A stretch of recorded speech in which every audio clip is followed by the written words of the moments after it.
from the day I was born. Had worries about money, how my life's been torn. A life of my own I am trying to form, and I burn with the more that I learn.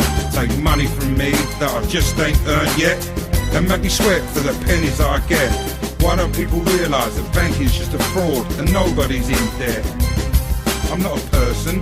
What is a person? It's a fictional creation by its own definition. I want to be a free man. You see, man, not a PC man, just want to be my own man. Not gonna spend my life living in this so-called paradise. Not gonna live my life, let them fill my head with all their lies. Won't let them own my life, the truth will out and make it right. I'm a free man, don't wanna be a slave. If anybody can put on paper what our government and the American government, etc., and the Russian, Chinese, what they are actually trying to do, you know, and what they think they're doing, I'd be very pleased to know what they think they're doing. I think they're all insane, you know, but I'm liable to be put away as insane for expressing that. You know, that's what's insane about it.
One of the UFO hotspots on the lunar surface is the Plato crater, where literally dozens of luminous orbs of light have been reported by astronomers.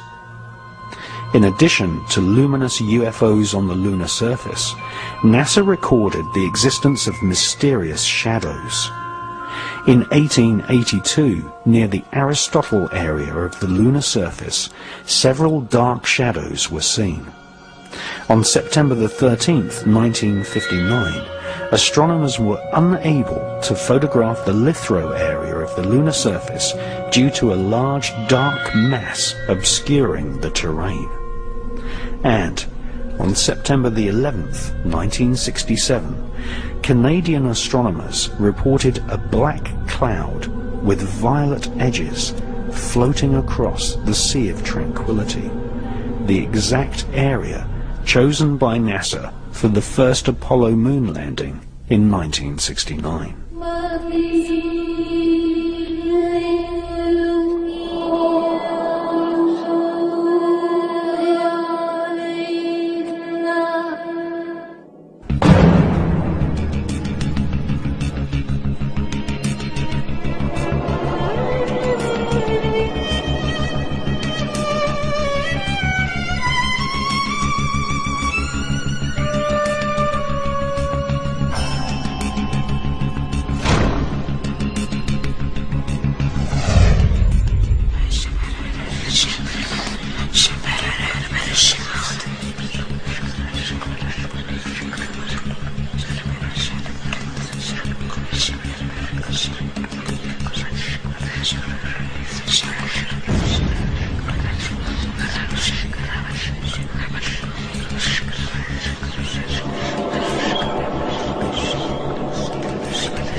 Previous to the publication of the anomalous lunar report, in 1965, NASA launched Operation Moonblink, a project involving top observatories all over planet Earth. NASA's goal was to collect data on the large number of luminosities seen flying over the lunar surface. Operation Moonblink also investigated various large structures which had been photographed by unmanned NASA satellites.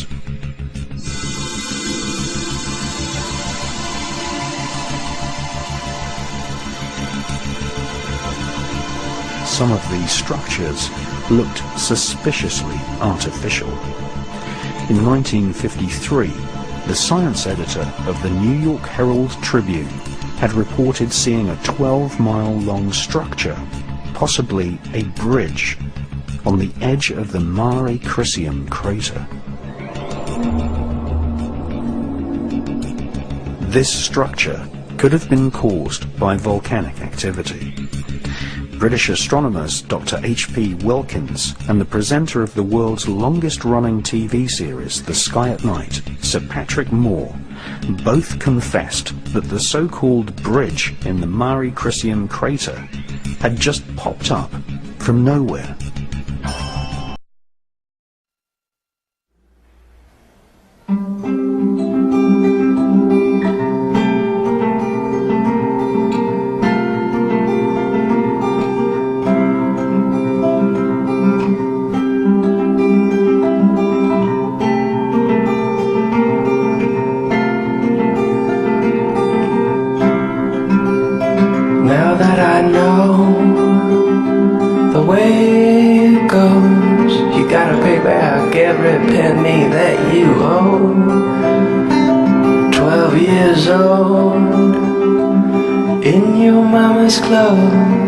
Shut the blinds and lock up every door.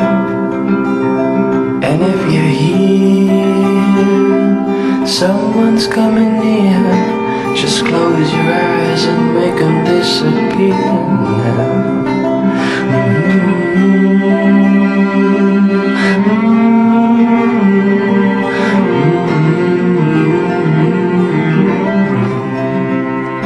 Years away finds me here today. I'm here for other children. I'm here because I care. I'm here because children everywhere are suffering and because 40,000 people die each day from hunger. I'm here because those people are mostly children. We have got to understand that the poor are all around us and we're ignoring them. We have got to understand that these deaths are preventable. We have got to understand that people in third world countries think and care and smile and cry just like us. We have got to understand that they are us. We are them. My dream is to stop hunger by the year 2000. My dream is to give the poor a chance. My dream is to save the 40,000 people who die each day. My dream can and will come true if we all look into the future and see the light that shines there.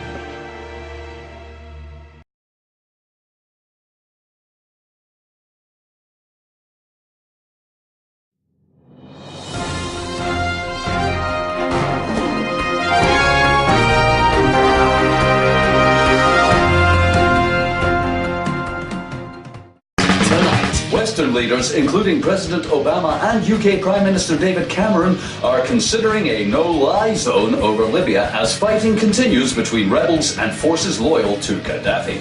The proposal is in response to Gaddafi's claim that Al-Qaeda are responsible for the uprising in Libya and that Islamic terror groups are trying to take over or destroy Libya because they're jealous of the people's freedoms and upset about religious persecution. Gaddafi used the lie and many others in a televised address to the nation, while battles raged along the coast and refugees fled the country from its borders with Egypt and Tunisia. President Barack Obama responded to the use of the Al-Qaeda lie in an imaginary speech. It is outrageous for Colonel Gaddafi to use our lies we sold him to attack and suppress his own people. These lies about Al-Qaeda and Islamic terror groups cannot excuse his actions in killing innocent protesters and suppressing the rights of the people of Libya to fight against oppression. They can only be used to excuse our killing innocent protesters and suppressing the rights of the people in countries we occupy. By using the Al-Qaeda lie, Gaddafi is making it so much harder for us to kill the people of Iraq and Afghanistan with the same lies. I am actively discussing with other leaders, the creation of a no-lie zone over Libya. This will allow our Western media to present the events in Libya any way we like and shove the lie down the throats of our citizens completely unopposed. Sieg Heil. God bless the fatherland, the homeland. Meanwhile, in Afghanistan, NATO has apologized for killing 9 children in an airstrike in Afghanistan's northeastern region. Top NATO Commander General David Petraeus said he was ordered to be deeply sorry for the incident, which would make lying to the people of Afghanistan so much harder and difficult for the folks back home to swallow as well. Not that many of them give a toss. Going on not to say, we don't give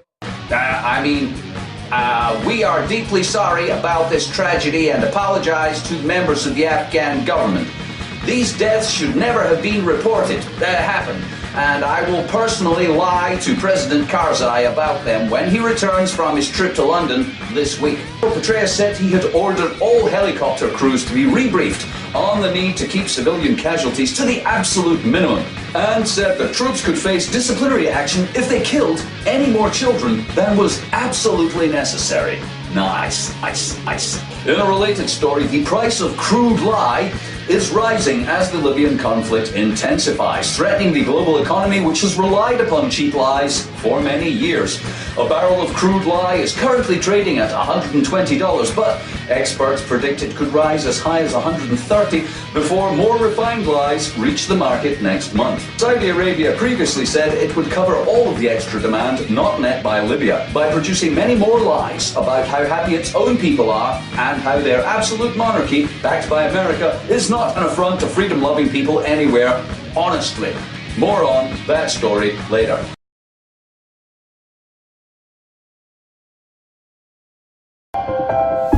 Fluoride. Dentists say that drinking it can protect your teeth against cavities. Cities and towns all across the world actually dump it into the water supply, hoping to indiscriminately medicate the population through their tap water faucets. The official story on fluoride sounds wonderful. Drink the stuff and you won't get cavities, we're told. It's a nice story. But there's another side to this story, the side you're never told. And it starts with the astonishing but verifiable fact that nearly all the fluoride dripped into municipal water supplies isn't naturally occurring fluoride at all.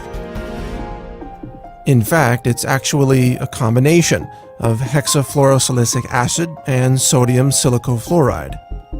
These two chemicals are considered highly toxic by the EPA.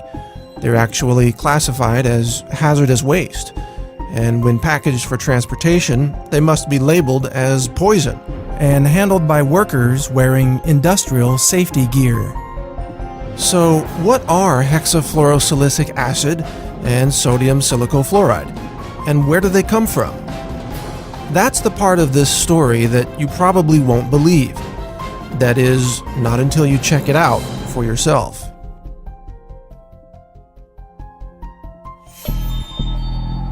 Because the more you look into the mythology of fluoride, the more bizarre this story becomes.